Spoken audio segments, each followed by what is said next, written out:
নমস্কার বন্ধুরা, তোমরা সবাই কেমন আছো? আশা করছি সবাই ভালো আছো। টলি মোনা চ্যানেলে তোমাদের অনেক অনেক স্বাগত। আমি হরিপাল ব্লগ থেকে বলছি, একটা ছোট্ট গ্রাম থেকে। আর তোমরা এতদিন ধরে আমার জানতে না যে আমি কোথা থেকে বলছি, তো আজকে তোমাদেরকে জানিয়ে দিলাম যে আমি একটা ছোট্ট গ্রাম থেকে বলছি। আমি গ্রামের মধ্যেই থাকি, আর গ্রামের মধ্যে ফেলে দেওয়ার মতো কিছুই থাকে না। তো চলো ডাইরেক্টলি আমি দেখিয়ে দিচ্ছি। এখানে আমি বেঁচে যাওয়া ভাতটা নিয়ে নিয়েছি। ওই ভাতটার মধ্যে আমি কি কি আজকে করব আর কি করতে চলেছি অবশ্যই তোমাদেরকে দেখাবো আর জানাবো। তো দেখো, আমি মিক্সারের মধ্যে এটাকে নিয়ে নিয়েছি। তো এটার মধ্যে আমি কি কি করব আর কি করে বানাবো সেটা তোমাদেরকে দেখাচ্ছি। তো মিক্সারের মধ্যে আমি বেঁচে যাওয়া চাউলটা নিয়ে নিয়েছি। তো ওটাকে আমি এখন বেটে নেব। মিক্সারের বেটে নিলে একটু পিওর হয়ে যায়, তো তাই জন্য আমি বেটে নিচ্ছি। তো পুরো ভিডিওটা দেখতে থাকো, অবশ্য করেই আমি দেখাবো যে তোমরা আমি কি করলাম আর কি করে বানাবো। এরকম করে তোমরাও বানিয়ে দেখতে পারো, তো তোমাদেরও নিশ্চিত ভালো লাগবে। তো আমি কি করলাম আজকে সেটাই তোমাদের সঙ্গে দেখাচ্ছি। দেখো, এখানে বলতে বলতে মিক্সারে বাটা হয়ে গেছে। এরকম করে আমি বেঁচে যাওয়া ভাতটাকে বেটে ফেললাম। আর এর মধ্যে এবার আমি এক এক করে সব কিছু দিতে থাকবো। আগে তো বেটে বেটে নিয়েছি, বেটে নিলে একটু ভালো হয়। তো তার জন্য আমি এটাকে বেটে নিয়েছি। তো জানোই, গ্রামে থাকা মানুষ মানে গ্রামের মধ্যে ফেলে দেওয়ার কোনো জিনিস থাকে না। আর বেশি পয়সা দিয়ে কেনার মতো ইয়ে থাকে না যে হ্যাঁ কিনতেই হবে, তার কোনো মানে নেই, খুঁজলেই পাওয়া যায়। তো চলো এরপরে দেখাচ্ছি। এর মধ্যে দিয়ে দিচ্ছি এক এক করে মশলা। প্রথমে তো দিলাম লঙ্কার গুঁড়ো, তারপরে জিরের গুঁড়ো, আর তারপরে এবার হলুদটা আমি দিয়ে দেবো এর মধ্যে। আর আমি এখানে বসে আছি আর আমার মা বানাচ্ছে। তো এক এক করে মশলা দিচ্ছে আর আমাকে জিজ্ঞাসা করছে যে কি কি আর দেবো বল। তো আমি এক এক করে বলে দিচ্ছি আর সেরকম অনুযায়ী দিচ্ছে। তো এর মধ্যে জিরে লঙ্কা হলুদ সবই পড়ে গেছে। এরপরে এর মধ্যে পড়বে নুনটা। আর তারপরে দেবো আমি এখানে কেটে রাখা পেঁয়াজ পাতা। পেঁয়াজ পাতা আমার ঘরে ছিল, তো আমি ভাবলাম এটাও দিয়ে দিই, তাহলে টেস্ট ভালো হবে। তো ধনেপাতা ছিল না বলে ধনেপাতা দিতে পারিনি। এর মধ্যে তোমরা চাইলে ধনেপাতাটা অ্যাড করতে পারো। ধনেপাতা দিলে আর একটু টেস্টটা বেড়ে যায়। এর মধ্যে শীতের মৌসুম মানে অনেক কিছুই পাওয়া যায়, অনেক কিছুই খুঁজলেই পাওয়া যায়, তো সেগুলোই আমি দিয়ে দিচ্ছি। আর এখন আমি এর মধ্যে দিয়ে দেবো কালো জিরে। তো কালো জিরের প্যাকেটটা নিয়ে নিয়েছি, আর এর মধ্যে ডাইরেক্টলি আমি কালো জিরেটা দিয়ে দিচ্ছি। এক এক করে দিচ্ছি। আর তারপরে আমি এর মধ্যে আরেকটা জিনিস মেশাবো। সেটা হলো কি বলো তো? সেটা তোমরা দেখো, তাহলেই বুঝতে পারবে কি দিচ্ছি।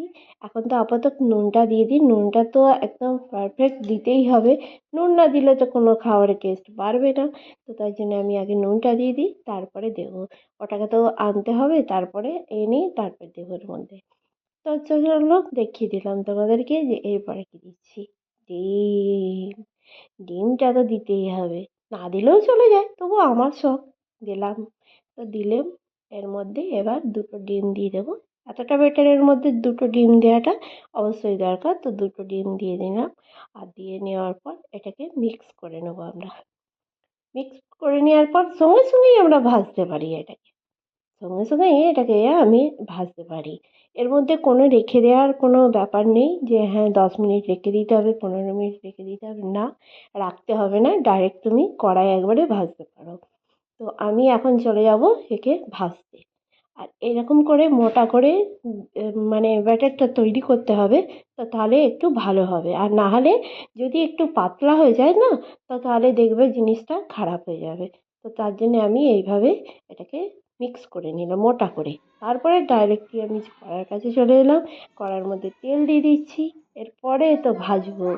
আর এইটা গরম গরম খেতে এত কুড়কুড়া যে কি বলবো তোমাদেরকে, কি করে যে বোঝাই সেটা আমি বুঝতে পারছি না। অবশ্যই তোমরা একটু বানিয়ে দেখবে, তাহলে খুব ভালো লাগবে। তোমরা যদি চাও যে হ্যাঁ এরকম করে একটু পকোড়া বানিয়ে খেয়ে দেখি, তো তাহলে তোমরা করতে পারো। আর আমার ভিডিওটা কেমন লাগলো তোমরা অবশ্যই কিন্তু আমাকে জানাবে যে এরকম করে কে কে বানিয়ে খেয়েছো। আমি তো বানালাম, তো তোমরাও বানাও কি না আমাকে একটু জানাবে অবশ্যই। এটাই আমি তোমাদের থেকে আশা রাখলাম। আর এরকম করে আমি ছোট ছোট করে দিয়ে দিলাম। আর এটা এত মুচমুচে হয়েছে না, গরম গরম খাবে কিন্তু, গরম গরম খেলে অনেক ভালো লাগে, আর ঠান্ডা হয়ে গেলে না নরম হয়ে যাবে। তো আমি সবাইকেই দিয়ে দিয়েছি গরম গরম ভেজে, বোন, মা, বাপি সবাইকে দিয়ে দিয়েছি, সবাইকে বলেছে ভালো হয়েছে। তো তোমরাও বানিয়ে খেয়ে দেখবে, তো তোমাদের কেমন লাগে সেটাও আমাকে অবশ্যই জানাবে। তো এইভাবে বেঁচে যাওয়া চা ভাত আর বেঁচে যাওয়া তরকারি আমি এইভাবেই বানিয়ে ফেলি। তো এইভাবেই আমি সবগুলোকে ভেজে ফেললাম। তো এইটা তো প্রথম ভাজলাম, আর তারপরে আবার দিয়ে দিয়েছি পুরোপুরি। পুরোটা ভেজে নিলে না খুব ভালো হয়।